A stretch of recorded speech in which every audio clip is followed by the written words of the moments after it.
morning and thank you for joining us for today's Market Outlook. Joining me today is Emily from our trading room to tell us more about the recent developments. Emily?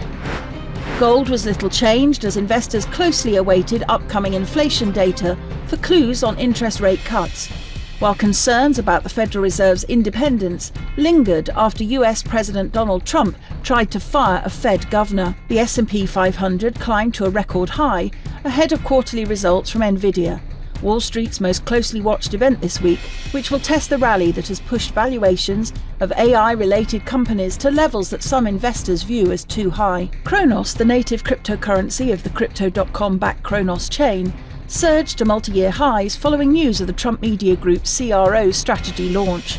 On Tuesday, Trump Media and Technology Group announced launching a joint $6.4 billion Kronos treasury with Crypto.com and Yorkville acquisition.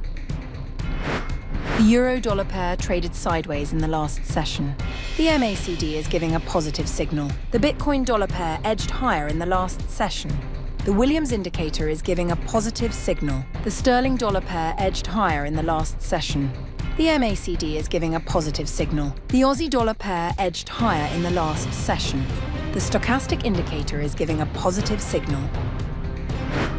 In the days ahead, the economic calendar will include essential updates and key data releases. These high-impact events are expected to influence market behaviour and could lead to significant price movements. Understanding the importance of these releases is key for strategic planning. Whether outcomes meet, miss or exceed expectations, the market could respond in kind. We hope that you've enjoyed our Thursday's Market Outlook. And on behalf of us all here, we wish you a productive trading day.